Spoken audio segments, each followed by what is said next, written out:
24 horas. Neste momento, terroristas estão tentando assassinar um candidato à presidência. Minha esposa e minha filha foram sequestradas. E as pessoas com quem trabalho podem estar envolvidas nos dois casos. Sou o agente federal Jack Bauer. Hoje é o dia mais longo da minha vida.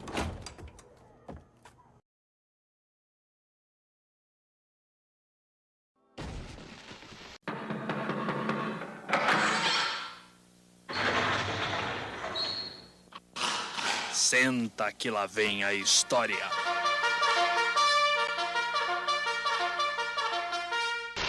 Eu odeio esse canal. Não, não!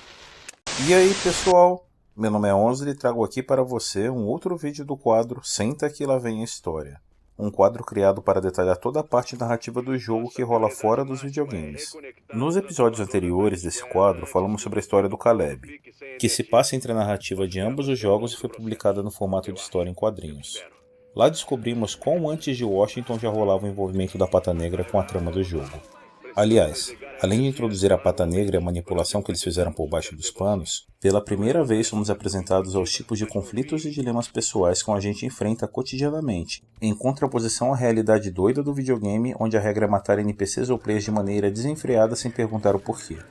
Assim, não é à toa que o título da minissérie é uma menção direta ao slogan em latim da SHD, o tal Extremis Malis, Extremis Remedia, que em português seria algo como: em situações extremas, medidas extremas são necessárias. Mas como já falei bastante das histórias em quadrinhos, e não quero tirar leite de pedra, falaremos agora de algo bem diferente relacionado ao jogo que fizeram nessa pegada transmídia. Algo que lembra uma visão meio MCU, já que por lá vivem fazendo referências de personagens e eventos de um herói no filme de outro herói. Algo autoexplicável por 2 trailers que legendei recentemente. Coisas que podem não parecer, mas estão intrinsecamente relacionadas. E por conta disso, o assunto será a análise do livro Amanhecer Fraturado, que possivelmente seria o título em português do livro Broken Dawn, caso houvesse uma edição traduzida. Inicialmente pode parecer estranho, mas falaremos do livro sem falar do livro diretamente. Isso porque tal pegada MCU se resume a Ubisoft constantemente fazer referências de seus jogos dentro dos seus próprios jogos.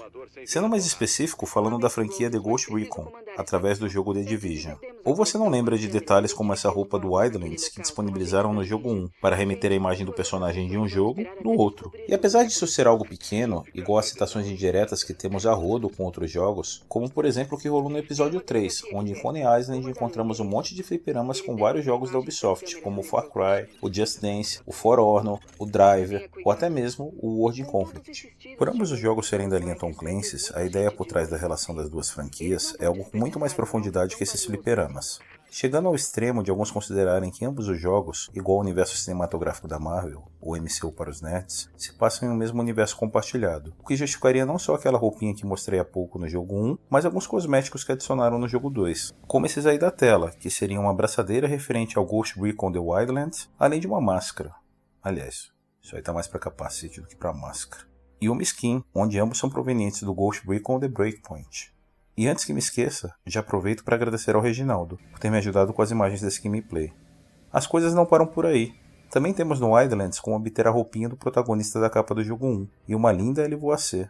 Sem contar que também rola algo sem qualquer explicação, como evidenciar essa imagem de um carro e a Fênix, que é o logo da SHD, no seu capô. Em suma, não há como negar a relação entre ambos os jogos. Dito isso, e no intuito de trazer um conteúdo mais rico para esse vídeo, usarei aqui os áudios relacionados ao The Division 2 que foram inseridos no Wildlands, durante a última atualização do ano 2 daquele jogo, que foi chamada de Operação Especial 4. Resumidamente, são um total de 6 áudios, todos eles contando partes de passagens do livro Broken Dawn, através da ótica de uma das 4 personagens da história, uma pré-adolescente chamada Violet, que possui esse rosto mostrado aí na tela. Como o lançamento desses áudios antecederam em mais de 2 semanas o lançamento do jogo, na ocasião, houve um hype tremendo a respeito deles, já que mostrariam como é a vida de um grupo de crianças no meio do apocalipse, mostrando passagens do seu cotidiano em Washington DC. Como os áudios não retratam na íntegra todo o capítulo correspondente do livro, a finalidade deles é apenas transparecer a realidade fria que tomou conta da sociedade, meses após o início da epidemia do coronavírus. Eita, veneno verde. Assim, em um misto de podcast e telenovela, somos apresentados através de vários atores aos personagens que orbitam o cotidiano da Violet. E antes que te surja a dúvida, o vinil aí na tela resume toda essa publicidade. Ele contém todos os 6 áudios de forma completa, e foi idealizado como algo exclusivo e limitado feito pela própria Ubisoft, algo criado para ser distribuído entre 100 grandes influenciadores digitais no intuito de fazer propaganda de ambos os jogos. Para mais informações, cito o trailer que legendei dias atrás chamado Amanhecer, Esverdeado. Caso você não tenha visto, recomendo assisti-lo. E para que isso? Bem, isso vai me poupar um pedaço da explicação e já te dará uma palhinha do que virá nos próximos 23 minutos desse vídeo.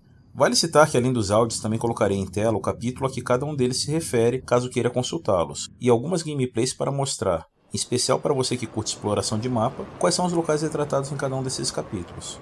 Espero que curtam o material. E antes de mais nada, agradeço imensamente o apoio do Spector24 do canal Turba Games que cito na descrição desse vídeo, pois foi ele quem me cedeu esse gameplay e autorizou o uso do material aqui no canal. Essa ajuda foi de um tamanho imenso, já que esses áudios foram removidos do jogo em menos de 3 meses após o seu lançamento. Afinal, 3 meses é tempo suficiente para todos que não conheciam saber a respeito da história do The Division 2. Sem contar que imagino eu que a recompensa por coletar todos esses áudios nem era lá algo tão interessante, pois elas se resumiam para quedas com o logo da Fênix desse HD. Fiquem agora com as mais de 300 linhas de tradução simultânea e sincronia labial que fiz nas últimas semanas. Falou! Everything had been pretty stable. Once everyone who was going to die had died at least. Even my parents. We'd all lost at least one parent. That may explain what brought all of us together. 7 kids like the 7 days of the week. And a duty for each one of us. All between 9 and 12 years old. We always moved together. The Murtaugh twins, Nora and Wiley, and the other 3 kids in the group. Shelby, Ivan, Amelia, and me, Violet. Ivan leaned on Amelia. She was his big sister. Sometimes I felt really jealous of the kids who still had someone to care about. To the adults, we were the kids who needed looking after, which was irritating, but kind of nice at the same time. Until the flood, we had lived with about 100 other people in the lower floors of the Mandarin Oriental in Washington, D.C. The outside of the hotel was boarded up and fortified, and JTF soldiers often stopped by to make sure things were okay. It's funny how okay sounds like it could be worse when your entire world is collapsing. They got water from rain barrels. It was a pretty safe place compared to some. Things in D.C. were a bit better than they were being over winter. Maybe that was because it was easier to feel good about things when flowers were blooming and everything was green. Now we were staying up at the old Smithsonian Castle. We helped in the garden. And many times, like today, we would go out to find stuff to help out in the camp. A couple of groups had decided to head over towards the east side, hoping that things were more stable near the military base there. What was it called again? Saeed, what's the name of the army base over by the river? Not the Botanic one, the other one. The Lincoln Camp. I was glad Saeed was around. It was like having Google around, even though Google was gone, along with everything else. The whole area around the Capitol building was a no-go zone for us. Well, when I say us, I mean the kids. Adults didn't understand that we could figure out how to survive just as well as adults could, but we have to get outside every day to find stuff. We spent most of the time hanging around the mall, as young kids used to do before the Green Plague. But the more we went there, the weirder it felt. Everything was like a museum. Not just the museums, everything. The sports apparel shop, the BK, even the billboard welcoming tourists. Seemed like it had been made for a different world. The museum of life we will never have. Isn't it strange how people put things in museums so they wouldn't be forgotten? Now one of the old things people remembered was the way things used to be before the plague. Field trips, weekend outings with parents. All the normal everyday things that people used to do. All these things are now part of the Civilization Museum. Do you think one day there will be a museum, you know, of life before the plague? Ivan was looking up and down the mall. He was always their sentry, keeping an eye out for people who might be a threat. Docs from the camp said that kids who had been through trauma did that. They called it hypervigilance. there were still a lot of bad people in D.C. The government was gone. The army was gone. The police were gone. Everyone had to look out for themselves. The division agents couldn't do it all. Saeed was looking at me. I know. You want to go to the Air and Space Museum, but we can't. Come on. I always wanted to be an astronaut. You know, see space, the stars, the infinite nothing.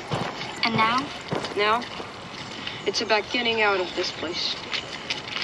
Images of the Challenger spaceship exploding in the sky a few minutes after launch flashed through my head. As if even the image of hope was sullied, the Air and Space Museum was one of our no-go zones. Supposedly, bad people had taken it over as well. We can't go there on our own. It's too dangerous. Dangerous? Compared to what?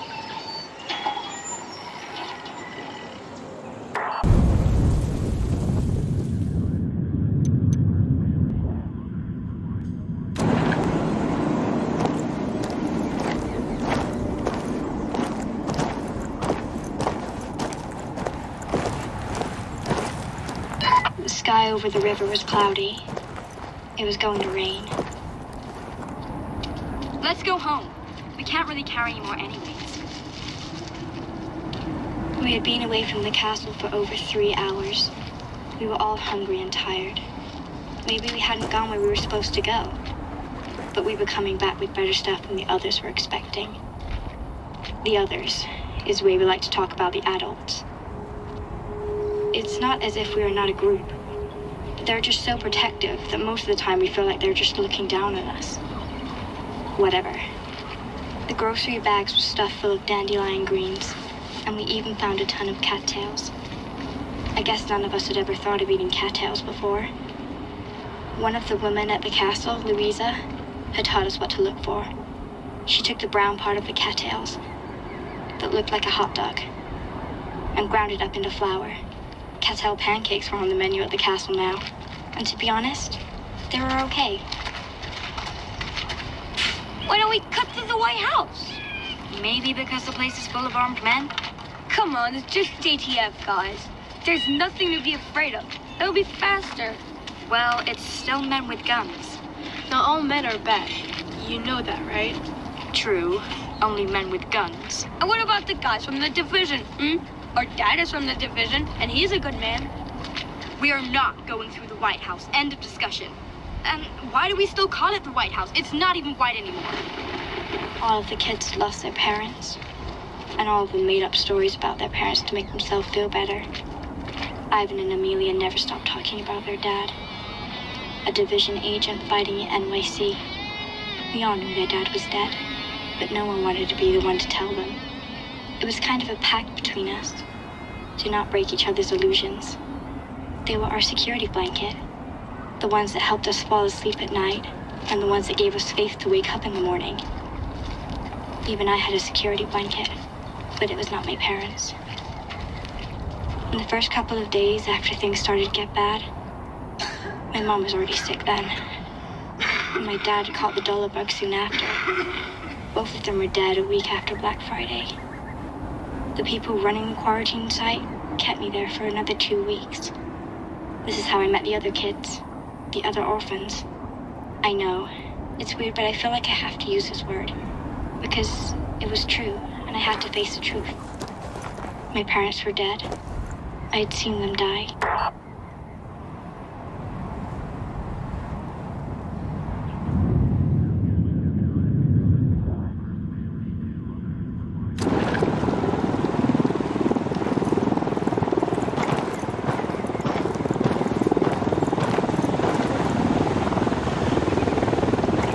After a 4-hour expedition, we were finally back home. Hey, kiddo. That's how I realized that I was starting to think of the castle as home. Everybody was already in the dining hall. We took our precious loot to the kitchen. Dinner in the castle was catch as catch can, with small groups of people clustered at small tables or sitting on the floor with their plates. We were a little bit away from the main groups of adults, but still close enough to hear some of their conversation.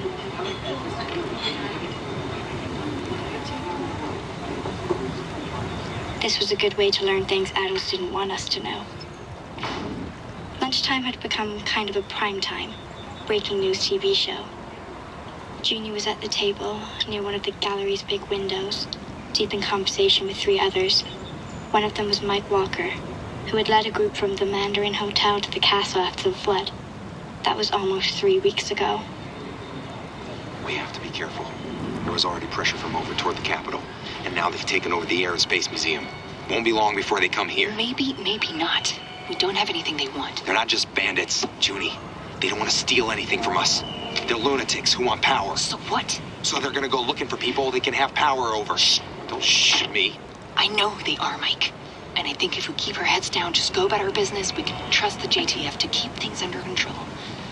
Anyway, this is a conversation for another time. If you say so, seems to me they should know. They already know a lot more than they need to.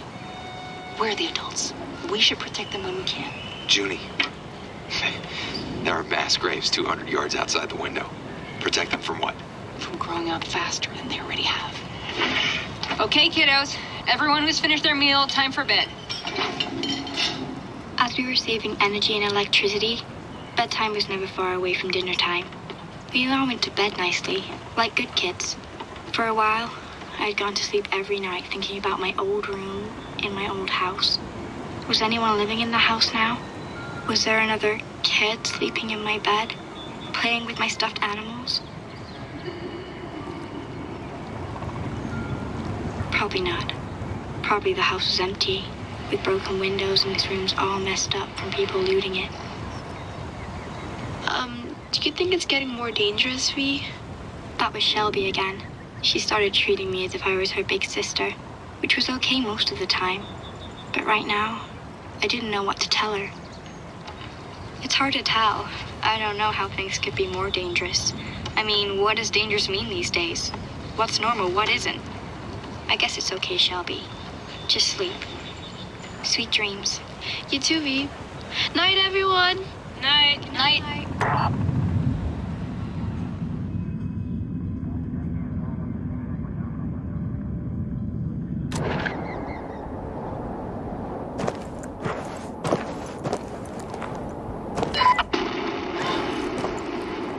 What the hell? Is everyone okay? I'm okay. Syed, look! Saeed pointed to the window. There were flashes and fire near some of the museum buildings across the mall from the castle. The sky seemed to be painted in red and orange. Then the fire and screams got closer and closer. It was as if the whole fight was moving like a tornado in one direction and then another. A wave of possibilities. It felt like the end of a basketball match, when the ball is bouncing on the hoop and the buzzer has already rung. Outside on the castle grounds, there were armed adults watching the battle. That meant they were worried. What do we do? Junie came in and shut the door behind her.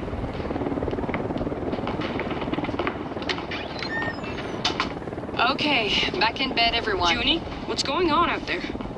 Shooting. But whatever it is, it won't come this way. She was tucking Amelia in as she said that. But what if it does? It won't. Look, there's a lot of arguments sometimes about what we should do. And you know why? Because none of us ever had to do it before, so we all have to learn. Junie settled herself on a long couch at Shelby's feet. Mike and I don't always agree on how to do things. That's natural. But we both want the best for everyone in the castle, especially you kids. You didn't make this world, but you're going to be the one stuck with it. Thank you, grown-ups. But you're doing good. You're sticking together. You'll be all right. I hear President Mendez is getting things under control. Pretty soon there might be a Congress again. Then we can get back to moaning and groaning again about how dumb they are. And what if there's no one left to groan?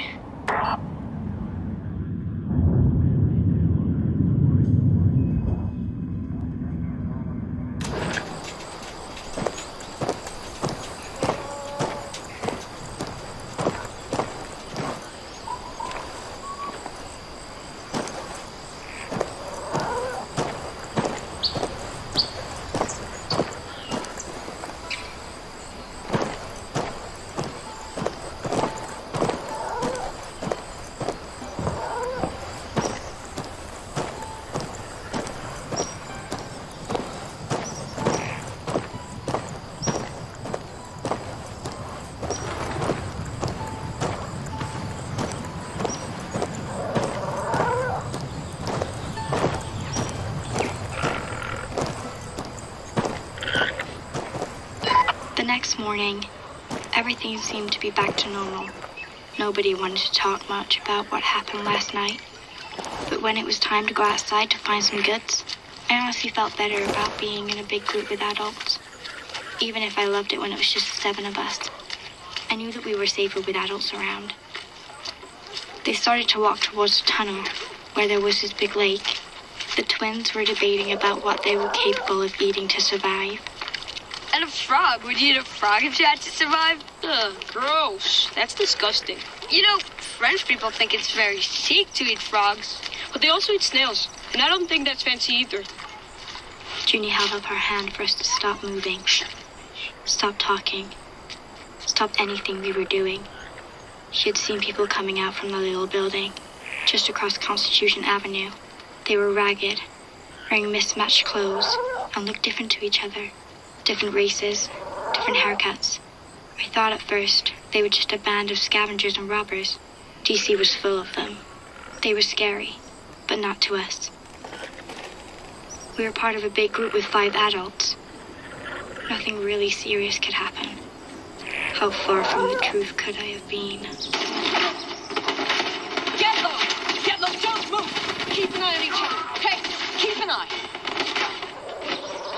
Were they running? If they were, we should run too. The rest of the kids hit the ground. As Mike and the other adults grabbed their guns and started shooting back. Okay, we have to run again. Wiley! I ran to Wiley, but I couldn't stop thinking about the bullets. I always thought that if I found myself in this kind of situation, I would be brave and do what I had to do. The truth is, courage is a lie.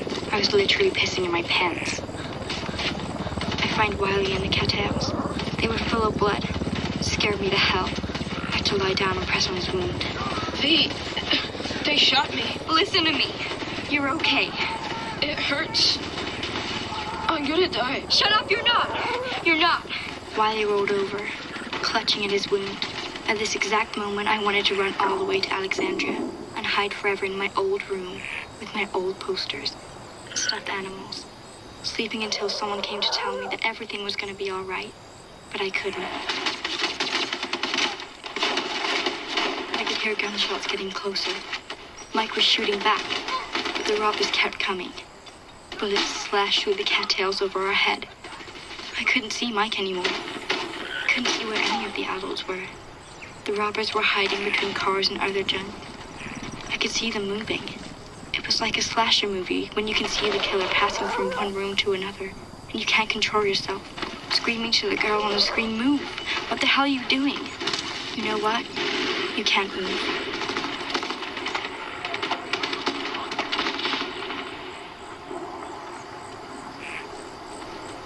Wrong part of town to pick flowers, don't you think? He started over the footbridge. The rest of the robbers behind him. It was at that moment that I knew I was going to die. We were all going to die.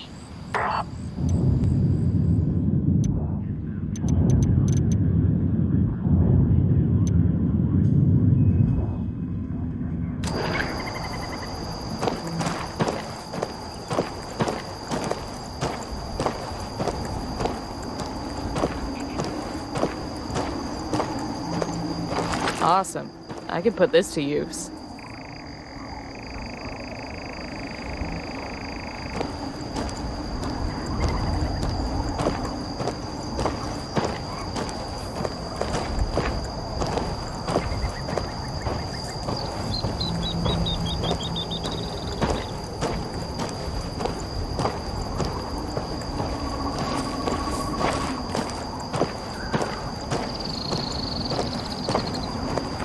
The shooting stopped, and somehow that made everything worse. Shh. Now, if things get bad, just don't look. Beyond the robbers, there was more movement in the trees. Damn, there are more of them. Look in the trees. I knew that Junie had another gun, a square black pistol. It wasn't going to be much help against 10 robbers, or more, if that's who was coming through the trees. tall white guy wearing a backpack and carrying a rifle stepped into view. He raised the rifle and took aim. There was a glowing orange circle on his left wrist. The robbers didn't know where their shot came from. They continued to shoot in Mike's direction, while others tried to figure out where their division agent was. He fired, shifted his aim, fired again, shifted once more, fired again. All in 2 seconds. Then he stepped behind the tree again. Where the fuck is he? I don't know. I can't see him. The division agent stepped out again. One shot. Another robber down. He can't get us all with a fucking deer rifle. Go after him. I'll find you. I'll kill you, motherfucker. The robbers charged. Jimmy jumped up from the cattails and ran towards Mike, dragging him behind some bushes, where at least there would be some cover. I looked back at Noah. How is he? He's hurt! He's still bleeding! Wiley was quiet and pale, his head resting in Noah's lap. The robbers were firing into the trees. There he was. No, wait. This was an Asian woman. Another agent, calmly stepping out to flank them. She had a different kind of rifle, one of the ones with the curved magazines. When she fired, it was a long burst that raked the group of robbers. They started to scatter, at least the ones that still could. Then the first division agent reappeared at the other end of the trees and calmly shot another one of them. That left only 2 of the original 10. They ran for their lives through the trees back toward Constitution Avenue. The division agents didn't go after them. They met on the footbridge and crossed together. I think I will always remember the breath I took after that moment. Hey! You can come out now! Yeah, we need help! 2 of us are shot, at least 2. I don't know where everyone is. Okay, ma'am. We're gonna get you a stretcher. Then I looked for the bodies of the other 3 adults, but there weren't any. Then I realized that they had just left, except for Mike and Junie. The others had left.